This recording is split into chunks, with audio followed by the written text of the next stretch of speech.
Let's go now to Australia's longest-serving Foreign Minister, Alexander Downer, who joins us live this week from London. Thanks for joining us, Alexander. This peace plan seems very comprehensive. It's got a lot of support from Arab nations. Do you have any expectation that Hamas may in fact agree to it?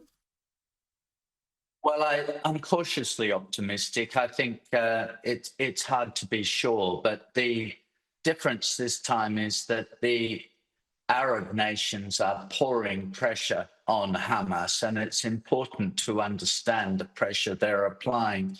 Also, of course, funding sources for Hamas will be cut off, and arms supplies will be cut off as well. So it makes it quite tricky for them to keep fighting, to be frank. They obviously don't want to disarm completely. That's one of their objections. But I think the fact that President Trump has managed to get such strong support here from the Arab nations, also from Turkey, I understand, is a key factor in pushing towards this peace agreement. So we have to hope that it works. Isn't it pretty much an ultimatum? Either they agree to this or Israel will finish off the military campaign in central Gaza and Gaza City and eliminate what's left of the Hamas leadership. That's essentially what they're being presented with. And of course, this escape route, if you like, free passage out of Gaza facilitated by those other nations.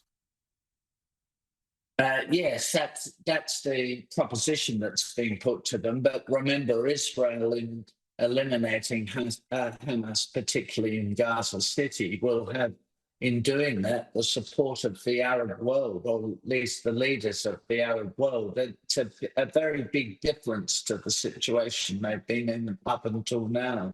I mean, it's not as though Arab leaders have a great deal of sympathy for Hamas. They don't like Hamas.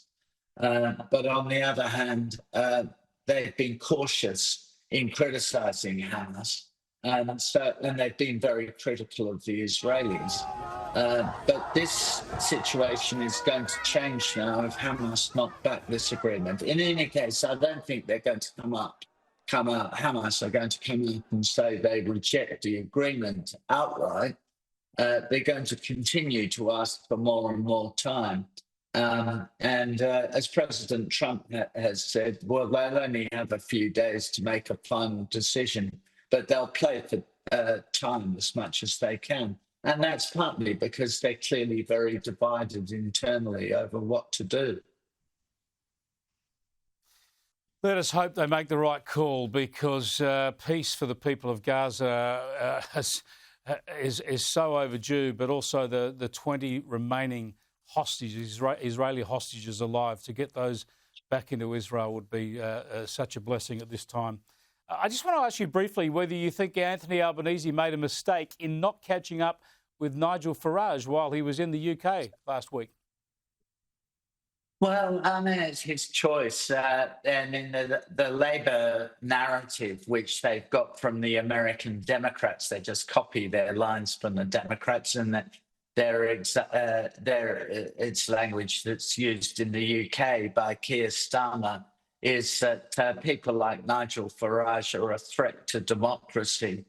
And, you shouldn't engage with these people. But the polls show that if there was an election in the UK today, Nigel Farage and his party Reform would win outright. That's because the public already, after 1 year, are completely disillusioned with Labour. And the issue you were talking to Ted O'Brien about a few minutes ago is the one that really drives that disillusionment. That's climate change policies and high energy prices, the sort of windmills kind of approach to climate change, and also immigration, particularly in the case of the UK, illegal immigration. So that's driving huge public support for reform. So it would have made sense for Anthony Albanese to have a conversation with Nigel Farage.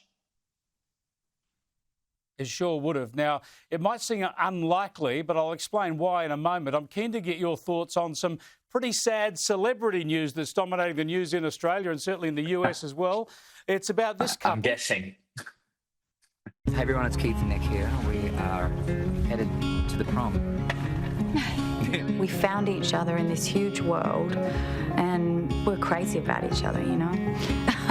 Nick had such a truly otherworldly aura about her, and I felt a bit like I was meeting a real-life princess. Yeah, the sad news that Nicole and Keith have separated and are filing for divorce. And the reason I want to get your thoughts about this, Alexander, is, of course, you've told us before on air how you originally introduced them at an Australian event in the US.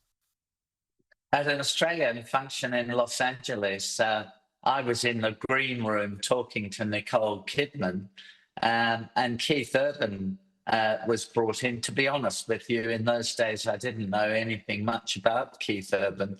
And I said to Keith Urban, I shook hands with him, and I said to him, do you know Nicole Kidman? And he said, no, he didn't. And, you know, they shook hands with each other, and the rest is history, or at least up until now. So it's sad to see the relationship break up. It is sad to see indeed. Your matchmaking worked pretty well for about 20 years, though, Alexander. Thanks for joining us. I appreciate it.